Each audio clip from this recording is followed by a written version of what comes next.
Hola, mi nombre es Juan José Escribano Otero y soy el codirector de Inteligencia Artificial Inclusiva dentro de Odisella, Observatorio del Impacto Social y Ético de la Inteligencia Artificial.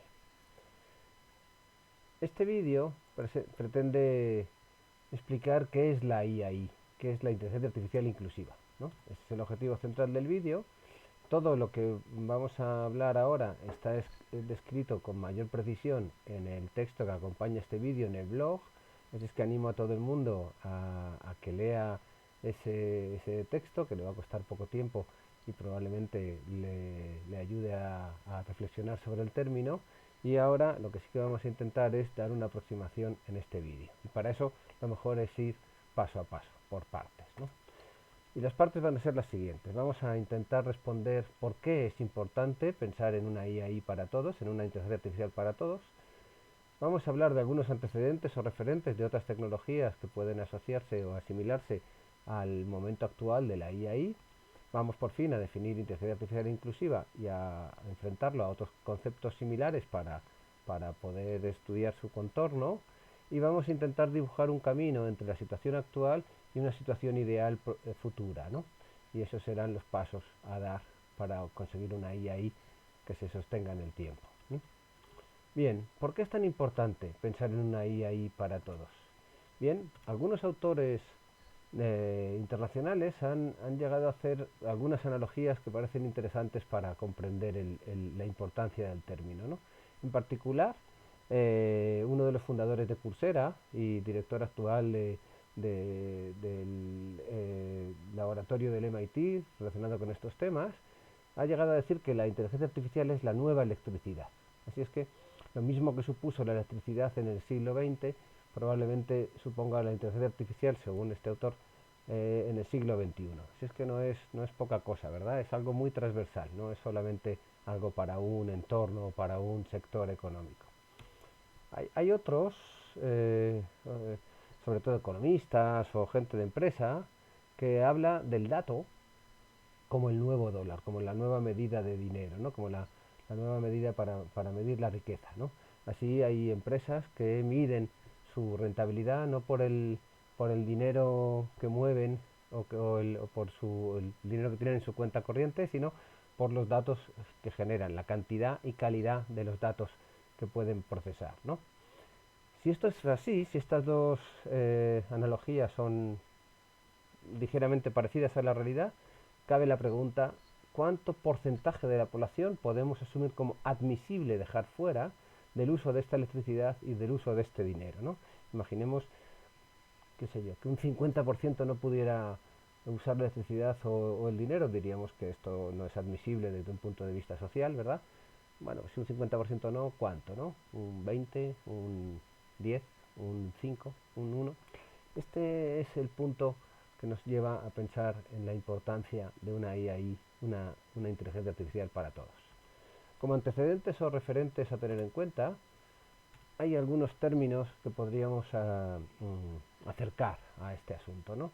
El primero tal vez sea el de ergonomía, ¿no? Que tomó especial fuerza sobre todo en la revolución industrial, en el principio del siglo XX y después, ¿no? Que consiste en intentar que la herramienta se adapte al trabajo y la herramienta se adapte a la tarea que tiene que hacer un trabajador, ¿no? Eso es la ergonomía, pues que la ergonomía de la silla, la ergonomía de una mesa, de un escritorio, de un puesto de trabajo, ¿no?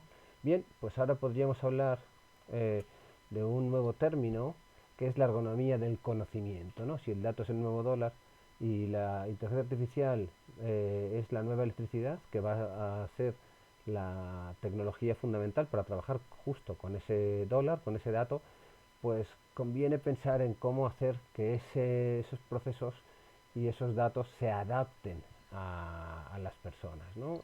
Y entonces a eso podemos llamarle ergonomía del conocimiento.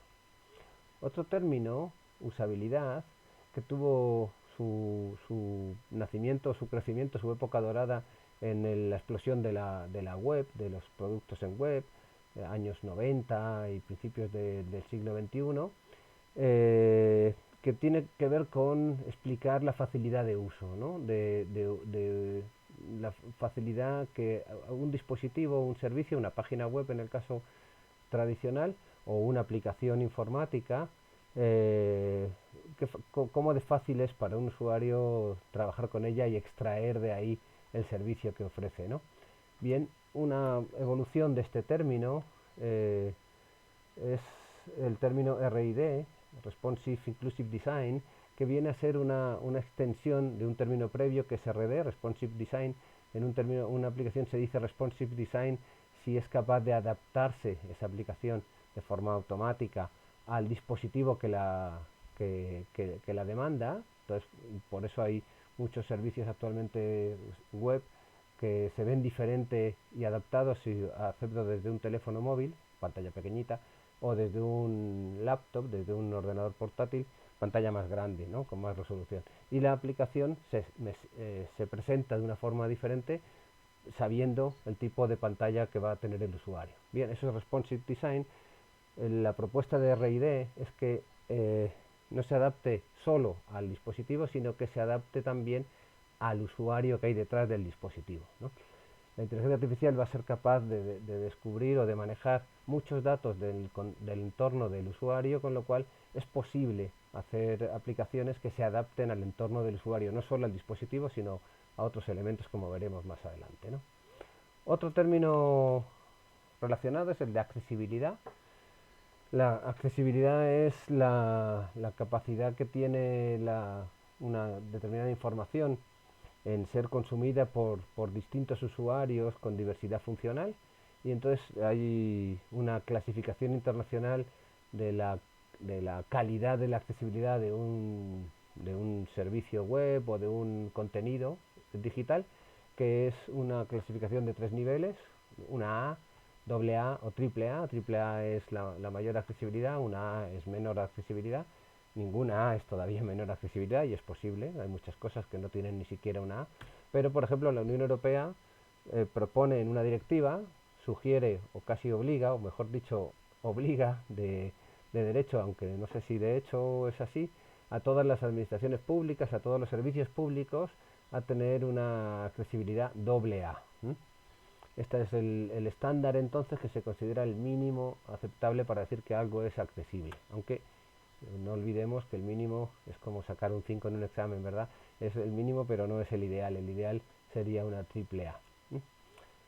Y por poner una analogía similar, hay la eficiencia energética de los electrodomésticos. Hace unos años aparecieron unas etiquetas en los electrodomésticos que indicaban, y las facturas de consumo eléctrico, por ejemplo en mi casa también, que dice la calidad del dispositivo, del aparato, ¿no? Un lavavajillas, una lavadora, un frigorífico, me dice cómo deficiente es con la energía, ¿no? Y eso me da una clasificación A, B, C, D, F, y luego una plus, A++, etcétera, ¿no? Ha ido creciendo en la categoría, pero no es que sea, un fabricante puede decidir fabricar una lavadora con una categoría energética C, pero lo va a poner en la etiqueta. Entonces ahora el consumidor, uno de los elementos que va a mirar, además del precio, el modelo, el color, no sé, mil cosas, ¿no? Pero una de ellas será la calidad energética, ¿no? La eficiencia energética, porque va a suponer para él una ventaja tener una eficiencia A frente a una C, ¿no? Entonces, de alguna manera ahí le das al consumidor un elemento de acción para influir en cómo deben fabricarse los electrodomésticos, ¿no? Animando a los fabricantes a construir electrodomésticos cada vez más eficientes. Y esto será muy importante para nuestra IAI, ¿no? El poder influir desde el mundo del usuario, del usuario final, en la inclusividad necesaria en las aplicaciones de inteligencia artificial, ¿no?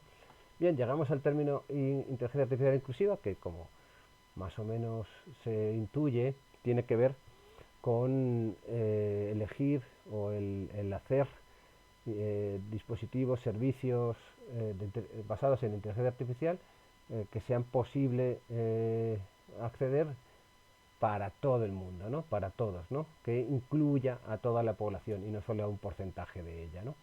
Y aquí hay dos términos parecidos pero no iguales que conviene perfilar bien para no confundirlos del todo, ¿no? Por un lado es la accesibilidad, que ya hemos hablado de ella. Le he puesto ahí un icono de una flor porque es un término bonito, colorido, muy deseable, ¿no? El conseguir que el conocimiento sea accesible, eso es algo muy deseable. El término inclusividad, lo que pretende, le he puesto un icono de una mariposa porque es también muy colorido, también muy bonito, pero además es dinámico, ¿no? Es la diferencia tal vez de accesibilidad y la inclusividad es que la accesibilidad hace que el contenido sea accesible, una persona con diversidad funcional puede acceder a ese contenido. La inclusividad lo que hace es que esa información sea accesible también de una forma normalizada. No tiene que hacer algo el usuario específico, sino que es la propia aplicación la que reacciona, ¿no? Y reacciona a tres elementos, ¿no? Se puede adaptar a la diversidad del usuario, la propia aplicación IA se puede adaptar a la diversidad del usuario, o se puede adaptar al estado contractual del usuario, es decir, un usuario, qué sé yo, pues como yo mismo, que como veis llevo gafas para leer, eh, pues hace unos años no llevaba gafas para leer, eso es algo que me ha venido nuevo con la edad, pues una aplicación inclusiva sería, tal vez, podría reaccionar a si ahora estoy, cada vez que abro esa aplicación, aumento el tamaño de la letra, pues puede aprender de ese comportamiento mío, que es nuevo, que no era en el momento de la instalación, no era así, para a partir de un determinado momento que detecta que siempre lo hago así, ya me ofrece el tamaño de letra adecuado para mi vista, ¿no? Entonces eso es esa adaptación contractual, ¿no? O se puede adaptar al estado emocional del usuario. Hay muchos elementos de la inteligencia artificial que van a reaccionar con el usuario y, y son capaces, o deben ser capaces, o pueden ser capaces de detectar el estado emocional, que tiene que ver con cómo estoy hoy, ¿no? Hoy estoy más triste, o estoy más alegre, o estoy más enfadado, o estoy más somnoliento, o estoy muy despierto, y ese dispositivo, ese servicio, podría adaptarse a ese estado emocional, ¿no? Y no ofrecerme elementos que no me van bien para ese estado emocional. Si una aplicación basada en IA es capaz de hacer estas tres cosas, además de ser accesible, es claramente inclusiva, ¿no? Porque reacciona a cada persona y sus condiciones, ¿no? Eso es el objetivo. Como veis, es un objetivo realmente ambicioso y no se va a conseguir de la noche a la mañana, ¿no? Así es que hay que hacer algún camino, ¿no? Entonces el camino que proponemos desde IAI en Odisea es el siguiente. Primero, definir una definición consensuada del término, inteligencia artificial inclusiva, es decir, el dejar claro exactamente qué es lo que queremos decir. Y cuando decimos consensuada quiere decir que nos pongamos de acuerdo las empresas y desarrolladores de dispositivos y de servicios, los usuarios de esos dispositivos y servicios y la administración, los reguladores, la normalización de ese servicio, ¿no? Todo lo que tenga que ver con la parte de entrega al usuario final, ¿no? Estamos hablando, por cierto, no sé si lo he dicho al principio, de dispositivos o servicios de inteligencia artificial orientados al gran público, ¿no? Claro, lo que es para mandar un cohete a Marte, pues lo que digan los ingenieros y el equipo que tiene que mandar el cohete a Marte, pero lo que es para el público en general, un asistente de voz, un navegador, una aplicación que se puede instalar en cualquier móvil, esto es lo que debería, a nuestro juicio, dar pasos hacia la inclusividad, ¿no?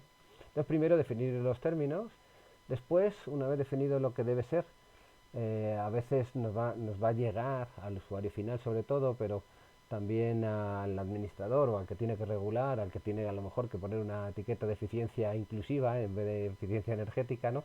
Le va a llegar el producto ya hecho. Entonces, ¿qué se puede observar en ese servicio ya hecho, ¿no? Y entonces ahí deberíamos tener en cuenta o identificar qué cosas se pueden ver en el proceso de desarrollo, que es muy importante, y en el propio producto. El propio producto ya está, es producto final, se puede analizar solamente como lo que se ve y la capa exterior, pero del proceso sí, ¿no? Y aquí es importante tener en cuenta que para llegar a dar pasos hacia la inclusividad tenemos que empezar desde el diseño de las aplicaciones. Los elementos deben ser inclusivos, para que sean inclusivos deben ser inclusivos por diseño, deben ser diseñados en la inclusividad. No sirve diseñar algo, luego darle una capa de accesibilidad y por fin una capa de inclusividad. Eso no va a funcionar, porque esas capas no, no, no funcionan hacia afuera, sino que seguramente darle la capa de accesibilidad va a necesitar reconstruir elementos que no se tuvieron en cuenta en el diseño y por supuesto al hacer la capa de inclusividad va a haber que ir hacia atrás si no se ha tenido en cuenta en el diseño, y ese hacia atrás hay mucha resistencia, ni las empresas ni el usuario van a querer ese paso hacia atrás para una nueva versión, ¿no? Siempre queremos dar pasos hacia adelante. Así es que o lo hacemos inclusivo por diseño o no funcionará. Y eso es importante. Estamos pensando en un futuro, tal vez lejano, 5 6 7 10 años, ¿no? Pero tenemos que empezar el camino, el primer paso hoy en el diseño de las herramientas que luego serán servicios, ¿no? Por fin, una vez identificado eso, habrá que poner en marcha mecanismos de control, ¿no? Porque no va a ser algo sencillo y de una sola acción, sino que va a ser un proceso, ¿no? Y entonces, en ese mecanismo de control sería cómo gestionar esa inclusividad para que desde el diseño hasta el producto final no se rompa la cadena y no se convierta en un buen deseo y nada más.